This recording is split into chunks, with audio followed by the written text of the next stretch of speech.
ቃልን በተግባር ለነገዋ ታላቅ ኢትዮጵያ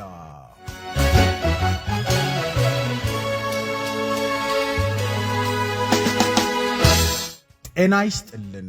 የተከበራችሁ የሰላምና የልማት ዘብ የሆናችሁ ውድ ኢትዮጵያውያን በቅድሚያ እንኳን ለሰባተኛው ሀገራዊና ክልላዊ ምርጫ በሰላም አደረሳችሁ የሚለው ብልጽግና ፓርቲ የሀገራችንን የወደፊት ዕጣ ፈንታ የምንወስንበት የልጆቻችንን ብሩህ ተስፋ የምናሰምርበት ታሪካዊው ግንቦት 24 ቀን ቀርቧል። በመጪው ምርጫ የነገዋን ጠንካራ ኩሩና የበለጸገች ኢትዮጵያን የምንመሰረትበት ታላቅ ታሪካዊ አጋጣሚ ነው። ክቡራትና ክቡራን፣ ብልጽግና ፓርቲ ባለፉት ዓመታት በቃላት የተገደበ ሳይሆን በተግባር የተመሰከረለት በአይነታቸው እጅግ አስደናቂ የሆኑ የልማትና ሰው ተኮር ሥራዎችን ሲያከናውን ቆይቷል። ለዚህም በየቀኑ የምናሳያቸው የለውጥ ፍሬዎች ሕያው ምስክሮቻችን ናቸው። በሥራ ዕድል ፈጠራ ዜጎች ተቀጣሪ ብቻ ሳይሆኑ ራሳቸውን ችለው ሥራ ፈጣሪና ቀጣሪ እንዲሆኑ ሰፊ ዕድሎችን አመቻችተናል። በሚሊዮን የሚቆጠሩ ወጣቶች የራሳቸው የሥራ ባለቤትና ለሌሎችም አለኝታ መሆን ችለዋል። በትምህርት ዘርፍ የትምህርት ጥራትን ከማሻሻል ባለፈ በአንደኛ ደረጃ ትምህርት ቤቶች ታሪካዊውን የተማሪዎችን ምገባ ሥነ ሥርዓት ዘርግተናል። ልጆቻችን ሳይረባቸው በደስታ ተምረው ውጤታማ እንዲሆኑ ሌት ተቀን እየተጋን እንገኛለን። በጤናው ዘርፍ የጤና ተቋማትን በማስፋፋትና የመድኃኒት አቅርቦትን በከፍተኛ ደረጃ በማሻሻል ጤናማና አምራች ዜጋ ያላት ሀገርን ለመገንባት የበኩላችንን እየተወጣን ነው። ውጤቱም ታይቷል። የለውጥ ማዕበሉ ቀጥሏል። ፓርቲያችን ያመጣው ዘላቂ ለውጥ በዚህ ብቻ አይወሰንም።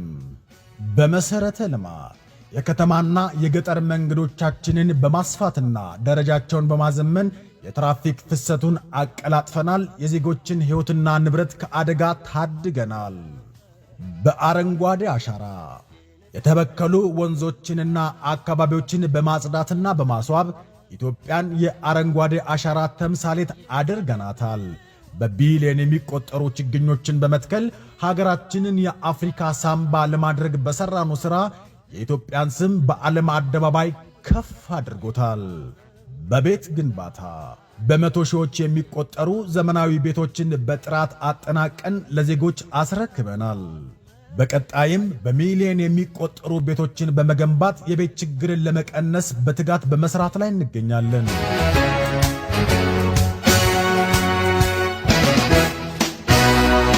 የተከበራችሁ ኢትዮጵያውያን ብልጽግና ፓርቲ በተግባር የተፈተነ በጠንካራና በሳል አመራሮች የተሞላ ለሀገር እድገት ለሕዝብ እርካታ በሳምንት ለ7 ቀን በቀን ለ24 ሰዓታት የሚተጋ ተወዳጅ ፓርቲ ነው። የጀመርነው የብልጽግና ጉዞ የሀገራችን ሰላምና አንድነት እንዳይቋረጥ፣ በምግብ ራስን የመቻል ዋስትናችን ይበልጥ እንዲረጋገጥ፣ ዓለም አቀፍ ዲፕሎማሲያዊ ስኬታችን በከፍታው እንዲቀጥል፣ አገራችንን የቱሪስት መዳረሻና የኢንቨስትመንት መናገሻ ሆና እንድትጸና በመጪው ግንቦት 24 በሚደረገው ምርጫ ላይ ድምጾን ለብልጽግና ፓርቲ በመስጠት ለእርሶና ለመጪው ትውልድ የማይተካ ታሪካዊ ውለታን ያኖሩ። የስንዴ ነዶውን ምልክቱ ያደረገውን ብልጽግና ፓርቲን መምረጥ እድገትን መምረጥ ነው። ብልጽግናን መምረጥ ብሩህ ነገን መምረጥ ነው።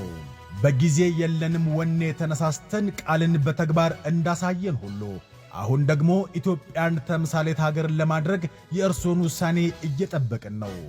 ድምጾን ለብልጽግና ፓርቲ ይስጡ። የኢትዮጵያን ታላቅነት በተግባር ያረጋግጡ። በአዲስ አበባ ከተማ የብልጽግና ፓርቲ ቅርንጫፍ ጽሕፈት ቤት